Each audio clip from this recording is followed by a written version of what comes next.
Hello সবাইকে, আমি শিমলা। তোমরা দেখছো শিমলা ওয়াইটি নতুন আর একটা ভিডিওতে তোমাদের অনেক অনেক ভালোবাসা। দেখো, গতকালকে ছিল ভূমি একাদশী, একাদশী পাওনা শেষ করেছি। আজকে এজন্য হচ্ছে একটু শাড়ি টাড়ি পরেছি। দেখো কত সুন্দর লাগছে, প্রায় মনে হয় 1 মাস পরে শাড়ি পরলাম। তো দেখো, মানে কি বলবো, দেখো বিছনাপাতি এখনও এলোমেলো, এইমাত্র হচ্ছে ওর বাবা সিথি উঠেছে। আর আমি হচ্ছে অনেক আগেই উঠেছি, উঠে স্নান করেছি, শাড়ি পরেছি, তুলসী গাছে জল দিয়ে, তারপরে হচ্ছে ঠাকুর নমো করে এসে তারপরে হচ্ছে অনেক কাজ করলাম। কাজ করে এসে এখন হচ্ছে রান্নাবান্না জোগাড়ে যাব। রান্নাবান্না তো করতে হবে, রান্নাবান্না না করলে তো আর খাওয়া হবে না। গতকালকে যেহেতু উপোস ছিলাম, আজকে তো একটু রান্না করতে হবে। তো হচ্ছে মা ভোগ দিয়েছিল, ভোগটা দিয়ে উপোসটা ভেঙে নিয়েছি। এখন হচ্ছে শিম সেদ্ধ দিয়ে ভাত করবে, এখন ভাত খাবো আমরা। তারপরে হচ্ছে দুপুরের আইটেমে হচ্ছে আজকে মাছ ভাতে দেবো, কই মাছ ভাতে দেবো। দেখতে থাকো ভিডিওটা, আজকে একটু স্পেশাল হবে, যেহেতু স্পেশাল কিছু রান্না, সেজন্য মানে রান্না ভালো হলে ভিডিওটাও করতে ভালো লাগে। মানে বোঝোই তো সব কিছু কী বলবো। তো এটা আপাতত থাক এখানে, সকালের খাওয়াটা এখন একটু মানে শেষ করে আসি, তারপরে তো বিছনাপাতি পরে উঠাবো। দেখলে তো কত বেজে গিয়েছে, এখন হচ্ছে ওই 11:30 মতন বাজে। তো এখন ভেবেছি কি যে দুপুরে, সকালে তো মনে করো পাওনা করেছি, সিদ্ধ ভাত করেছিল আমার শাশুড়ি মা, তারপরে হচ্ছে চিড়ে দিয়ে ভোগ দিয়েছিল, মিষ্টি দিয়েছিল, লাড্ডু দিয়েছিল, এইগুলো সবগুলো খেয়ে দিয়ে এখন হচ্ছে দুপুরে রান্না চলে এসেছি। দেখো 2-3 দিন হচ্ছে মাছ, আমার 2 দিন মাছ খাওয়া হয় না, তো ওই জন্য আজকে দুপুরে না রান্না করলেই নয়। তারপরে কই মাছ ছিল। কী কই মাছ জানো, মানে এটা হচ্ছে বিলেরই কই, কিন্তু অনেক বড় কইটা, একটা সাইজে প্রায় তোমার 1 পোয়ার মতন, 1 পোয়া না হলেও তার থেকে একটু কম। অনেক বড় বড় কটা কই মাছ ছিল। সকালবেলা মানে তোর খাওয়া দাওয়া শেষ টেস করার পরে হচ্ছে দুপুরে দেখা যায় সকাল সকাল রান্না করব। এই জন্য হচ্ছে মশলাপাতি বেটে, দেখো এই যে গাবলার ভিতরে হচ্ছে মাছগুলো সুন্দর করে কিছুক্ষণ আগ থেকে মাখাচ্ছি, প্রায় তোমার 10-15 মিনিট হাতে মাখানোর পরে হচ্ছে লাউ পাতার ভিতরে দিয়ে ভাতের ভিতরে সিদ্ধ দিব। দেখো এখনও 4টে মাছ আছে, এই 4টে উঠিয়ে রাখবো ফ্রিজে। তার কারণ আমি এমনি 4টে কেটেছি, 4টে কেটেছি তো মানে 4টে মাছই অনেক বড়, একটা একটা মাছে প্রায় পুরোটা এক একজনের হয়ে যাবে। তারপরেও একটু বেশি বেশি করে দিচ্ছি, যদি থেকে যায় তাহলে সন্ধ্যায় আবার খেতে পারবে, এই জন্য হচ্ছে একটু বেশি বেশি দিচ্ছি। আর সত্যি কথা বলতে আমার সিথি মানে আমার মেয়ে যদি মশলা জাতীয় কোনো খাবার, মনে করো মাছের ঝোল বা তোমার মাংসর ঝোল, এগুলো মানে ঘ্রাণেও অনেক ভাত খেতে পারে, এজন্য হচ্ছে ওকে একটু রেখে দিলে। দেখো মানে কি হয়েছে, আমরা কথা বলতে বলতে ভাতের এদিকে জল শুকিয়ে এসেছে, বুঝতে পারি নাই। মানে ভাতে মানে এমন একটা পরিবেশ, মানে যেটা বলে বোঝানোর মতো না। মানে ভাত রান্না করব, ঝরঝরা করা সুন্দর করে ভাত রান্না হবে, সেটা কিন্তু হয়েছিল না। মানে দুঃখজনক ব্যাপার এটা। পরে কি হয়েছিল, জল যেহেতু নিচেই ছিল না, রাইস কুকার লাইন উঠে গিয়েছিল। তারপরে হচ্ছে ওই মানে এই যে পাতাগুলো দিচ্ছে আস্তে আস্তে করে বেঁধে বেঁধে দিচ্ছে, এটা উঠিয়ে আবার হচ্ছে কড়াইতে দিয়ে সিদ্ধ করা লেগেছিল। এজন্য একটু মনটা খারাপ হয়ে যাচ্ছিল, তার কারণ যে এক হাঁড়িতে মানে ভাতের ভিতরে মাছ সিদ্ধ হওয়া ভাতে একটা অন্যরকম একটা স্বাদ হয়। তুমি যতই দেখো ওই যে ভাপা করো বা শাক কুচি করে দাও, এটা করো ওটা করো, তোমার এর মতন মানে ভাতের ভিতরে সিদ্ধ দেওয়ার যে স্বাদ, ওইটা হয় না। তো মাছ ভাতে দিয়ে হচ্ছে চলে এসেছি, ঢাকনা দিয়ে ঢেকে ভেবেছি কি বাসি বিছনাটা আগে উঠিয়ে আসি। তো বাসি বিছনাটা উঠিয়ে আসতে মানে বাসি বিছনাটা পড়ে থাকলে আসলে নিজেরও ভালো লাগে না। সকালবেলা হচ্ছে বিছনা না ওঠালে মনে হয় না, মানে মনে হয় যে কি বড় একটা কাজ আছে। দেখো বাসা বাড়িতে তেমন কাজ না, তারপরেও হচ্ছে নিজের যে টুকিটাকি কাজ করতে করতে কিন্তু সময় ঠিকই চলে যায়। মানে সময় পাওয়া যায় কখন জানো, যদি এই যে এদিনকাল পড়েছে, তো এখন তো তোমার ফাল্গুন মাঘ ফাল্গুন মাস, এখন দিনটাও আগে থেকে অনেকটাই বড় হয়েছে। এই সময়টা দিনটা বড় হওয়ার কারণে বিকাল টাইমটা একটু ফ্রি থাকা হয়। সকালে একটু দেরি করে ঘুম থেকে যদিও উঠি, দেরি করে ঘুম থেকে ওঠার পরে হচ্ছে তোমার কাজ বাজ সেরে দুপুরে রান্নাবান্না সেরে খাওয়া দাওয়া সেরে ওই বিকালে একটু ফ্রি টাইম, বিকাল টাইমটা একটু মানে এদিক ওদিক মানে ঘোরাঘুরি মানে শুয়ে থাকা যায়, এরকম ফ্রি টাইম হয়। তাছাড়া মনে করো তেমন হয় না। ওর টুকিটাকি যে যার জায়গা থেকে যে কাজই করুক না কেন তার কাছ থেকে তার মনে হয় এটাই তার কাছে অনেক কাজ। আমার তো মনে হয় যে আমার বাসায় কষ্টের কোনো কাজ নাই। শৌখিন মনে করো নিজেদের জীবনযাপন করতে আলিশান মানে তোমার বেড নোংরা হবে না, তোমার খাট পরিষ্কার থাকবে। মনে করো যারা গ্রামে থাকে, আমরাও তো একসময় গ্রামে থাকতাম। তখন মনে করো ধুলাবালির ভিতর দিয়ে দৌড়ঝাঁপ করতাম। আবার এসে খাটে উঠতাম। খাটে উঠে বিছানা নোংরা হতো। আবার নোংরা হতো তারপরেও ধোয়াও হতো না। আর এখন নোংরাও কম হয়, আবার ধোয়াও বেশি হয়। মানে এটা একটা মানে বাসাবাড়িতে থাকলে একটা পরিষ্কার পরিচ্ছন্ন মানে সেফ-সাপ একটা জীবন। এটা আসলে গ্রামে থাকলে এতটা হয়ে ওঠে না। 100 এ 100 হয় না। একটু যারা মনে করো পরিপাটি থাকে তারা তো পরিপাটি সব দিনই পছন্দ করে। আমি যখন বাড়িতে থাকতাম তখনও আমার বেড বিছানা কখনো নোংরা হতে দিতাম না। কারণ আমার আমার গায়ে নোংরা থাকলে কিন্তু আমার বিছানায় এক ফোঁটা যদি বিন্দুমাত্র কোনো যদি মানে মনে হয় যে বালি লাগছে, বালি লাগছে বা ময়লা হয়েছে, আমার আর মাথায় কাজ করে না। তো বেড বিছানাটা গোছানো থাকলে মনের ভিতরেও পাতলা লাগে। তো সারা জায়গা মনে করো কি যে কিচেন রুমে রান্না করার পরে কিচেন রুম অপরিষ্কার আর হচ্ছে বেড অপরিষ্কার। এই দুটো জিনিস আমার একেবারেই অপছন্দ। গত ৩ দিন আগে হচ্ছে আমি বাবার বাড়ি থেকে এসেছি। এসে দেখি আমার বেডশিটটা পাতা ছিল। আমি পেতে রেখেছিলাম ১ মাসও হয়েছে। ইয়েলো কালারের একটা বেডশিট।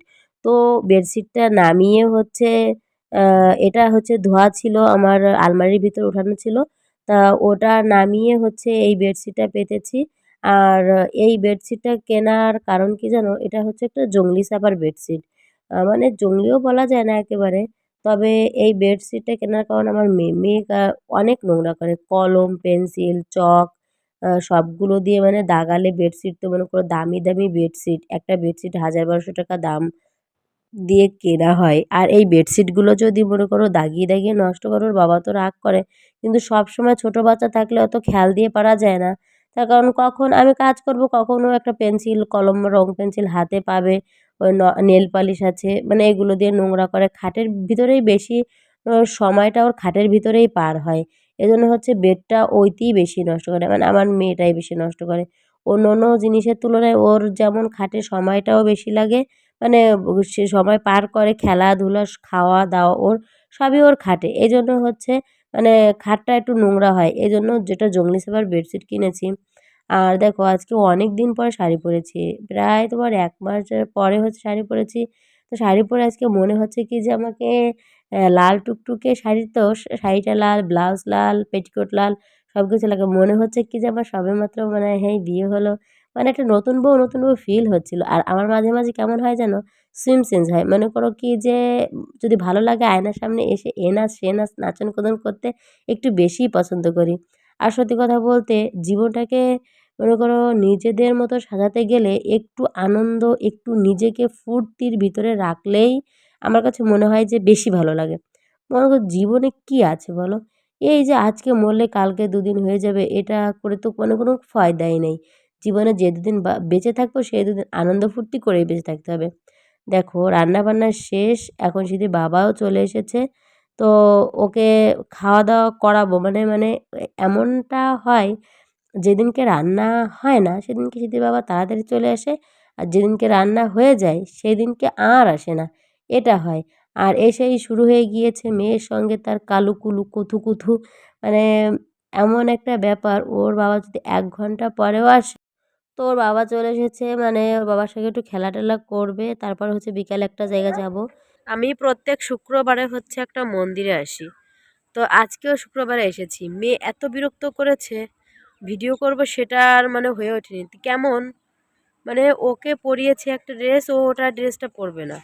দেখো।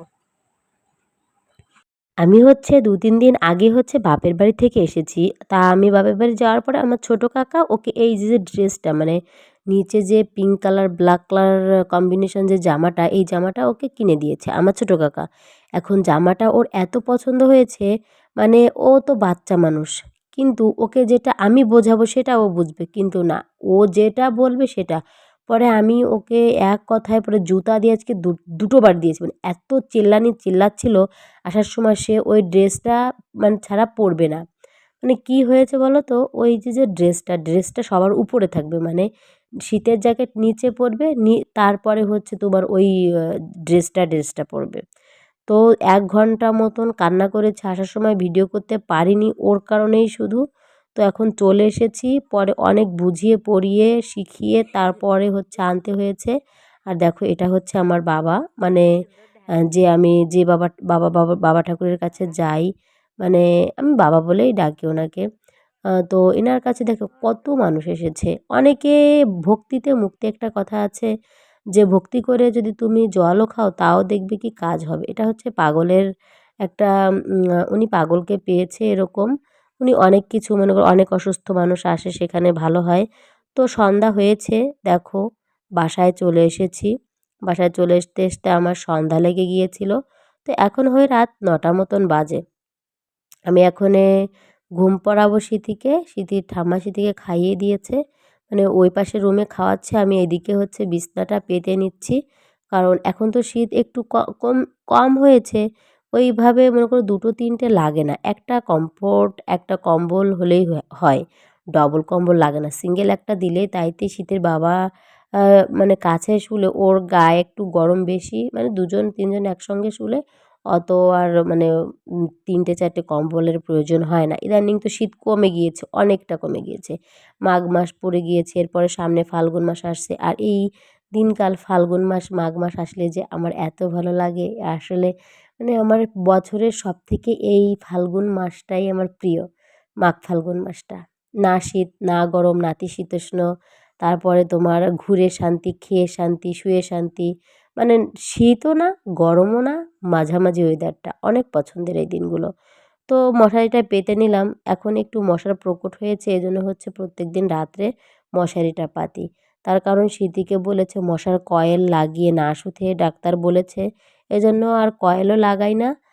মনে করো মশারি পেতে শুলে নিজেদেরও ভালো, আর কয়েলের যে একটা ধোঁয়া আসে, ধোঁয়াটা কিন্তু আসলেই বিষাক্ত। মশার জন্য যেমন বিষাক্ত, আমরা হচ্ছে মানুষ, আমাদের জন্যও কিন্তু কয়েলের ধোঁয়াটা বিষাক্ত বলে মনে করা হয়।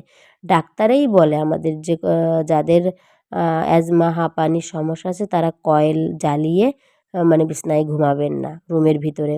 এমনও দিন আছে একটা কয়েল সারা রাত জ্বলেছে, সারা ঘর ধোঁয়া ধোঁয়া হয়ে গিয়েছে। ঘুমিয়ে গিয়েছি, বুঝতে পারিনি তখন। কিন্তু ওই যে প্রচণ্ড গরমের ভিতরে এটা, প্রচণ্ড গরমের ভিতরে আবার কি হয়, মশারি টানালে হচ্ছে তোমার বাতাসটা মশারির নিচে আসে না, এজন্য হচ্ছে তখন একটু মানে দরকার হয়। তো দেখো বিছানাটা পেতে নিয়েছি, সিঁথিকে খাওয়ানো হয়ে গিয়েছে, ওর ঠাম্মা খাইয়ে দিচ্ছে। তো ওকে নিয়ে এখন শুয়ে পড়বো। আর অনেকই রাত হয়েছে, এখন ৯:৩০ মতন বেজে গিয়েছে। দেখো বিছানায় আসার সাথে সাথেই ঘুমিয়ে গিয়েছে, তার কারণ সেই সকালে উঠেছে। আর দিনটা কিন্তু এখনে অনেকটাই বড় হয়েছে আগের থেকে, এজন্য হচ্ছে বিছানায় আসা মাত্রই ঘুমিয়ে পড়েছে। আর দেখো ওর একটা সমস্যা, মানে হালকা গরম পড়েছে তো এই যে ঘেমে যাচ্ছে। পাতলা একটা গেঞ্জি পরানো, তারপরেও ঘেমে যাচ্ছে, জামাটা খুলে দিতে হবে, না হলে ওর কাশির সমস্যা, তো কাশির সমস্যাটা বেড়ে যায়। আর ঘেমে এই ঘাম যদি গায়ে বসে যায় তাহলে কাশির সমস্যাটা বেশিই হয় একটু। তো এখন ভাবছি কি যে উপরের জামাটা খুলে দেব, আবার ভাবছি কি উপরের জামাটা খুলতে গেলে উঠে গেল। তো আর কী বলবো বলো, ভিডিওটা এই পর্যন্ত। ভালো থাকবে সবাই তোমরা।